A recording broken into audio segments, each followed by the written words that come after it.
All good? Yep. Happy with that, Brett?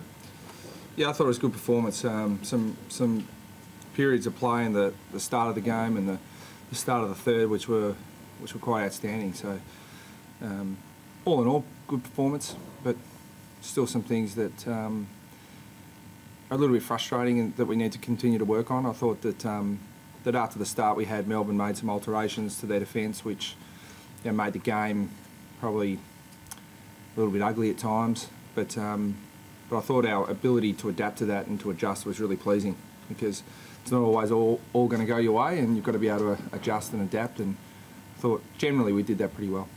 The start of the third quarter was outstanding with the first 5 goals returned. Did you have much to say at half time? Oh, we just adjusted a few things in terms of how we wanted to move the ball. I thought Jared Rivers was a bit of a thorn in our side there as a spare man in defence, so we just had to be a bit more aware of that. And but the players were aware of it. And once we made the players aware of it, they adjusted really well. The form's been so good, Brad. You're aware that there's going to be a few little flat spots during games, as there were a couple today. That's obviously something that's just going to happen naturally.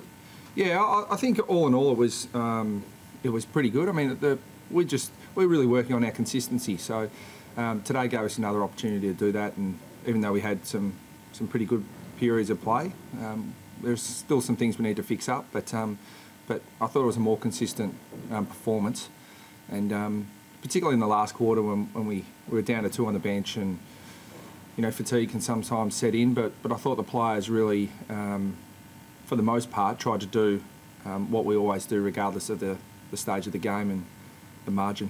Do you ingrain into their head a percentage? Percentage is going to be so cool, so important for so many teams this year. Do you drill that into the players' head at all? Oh, it's something probably I worry about, and I try and restrict it just to me. Anytime you mention percentage to players, it's a bad look, I think. The players have got to focus on the process, and I'll worry about the outcome. What are those things you'd like to fix up? I just think today our ball movement inside 50, we ended up, at one stage we were getting a hell of a lot of the ball inside 50, but not getting enough reward for that. So, just the method in which we bring the ball in. We've got to have a variety of ways of scoring, and not just rely on kicking the ball along to Drew Petrie and hope he marks it. Seems to go to Taron a lot more today. Yep. Is that part of that?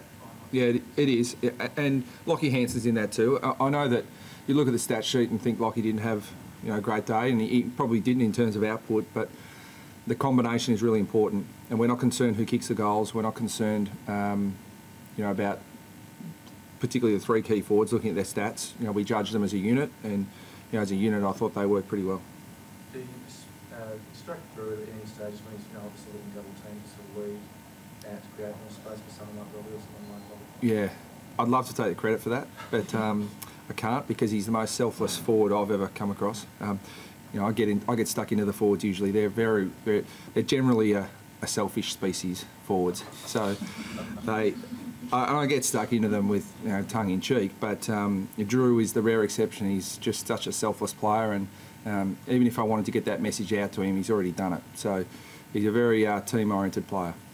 Brad, the bloke sitting beside you was outstanding. He hit outs to advantage all day, wasn't it? Gave the midfielders every chance. Yeah, it really did. We knew that with Maloney coming back into the side. I mean, Maloney's a player who's had 18 clearances in a game before. He's and he's hurt us, as an inside midfielder. So the clearance area is going to be really important for us.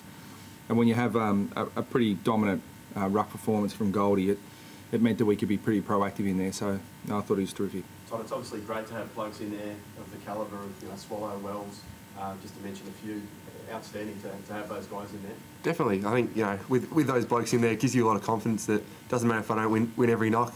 As long as I make a contest, they'll mop up. So it gives you a lot of confidence to jump in hard and give them first use.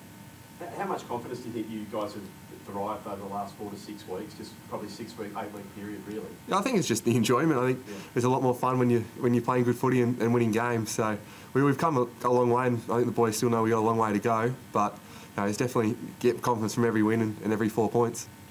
Sam Gibson's great. I mean, he seems to have fitted into that midfield pretty seamlessly.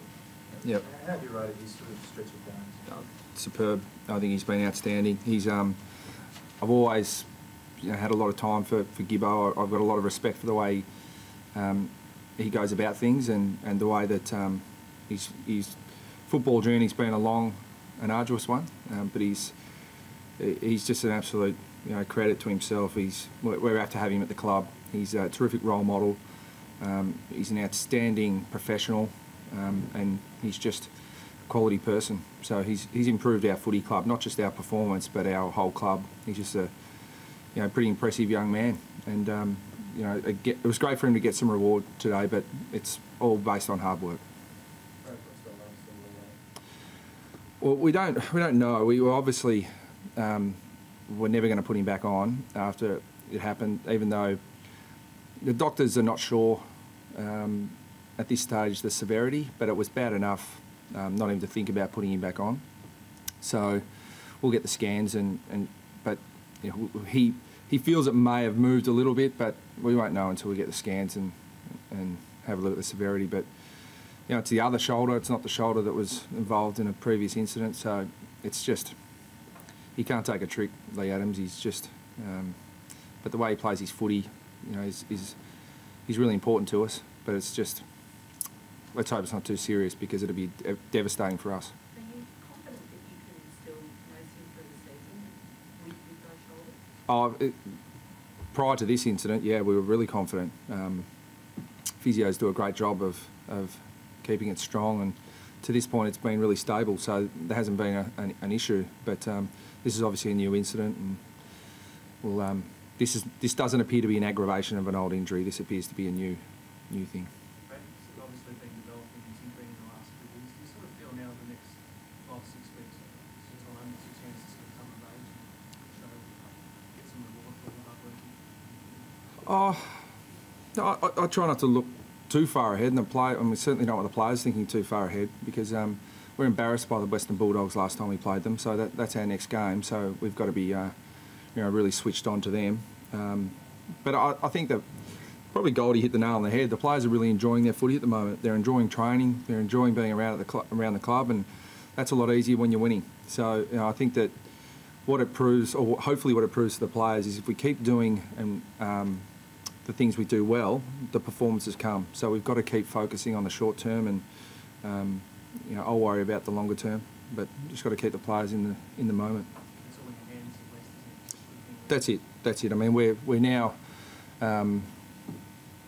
what's that, 10 wins, so I think that's the same as last year, so we've got an opportunity to improve on that, and we're in the 8. As long as we keep winning, we'll stay there. So our destiny's in our own hands. It's a great thing, and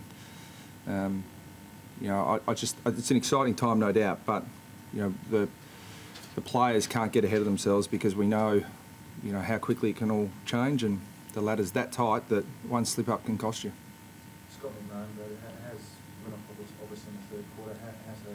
Oh, he's fine. He's just he's had a little bit of soreness for a couple of weeks, so we just pity it was his 100th game, but we just thought it was a good opportunity to give him a short game and get him off. As always is the case, when you do that, you get another injury.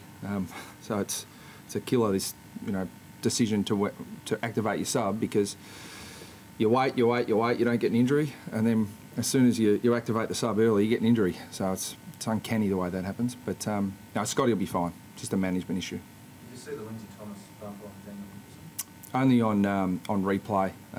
It's really hard for me to judge, but match review panel do their business, but it looked pretty innocuous to me. Thanks.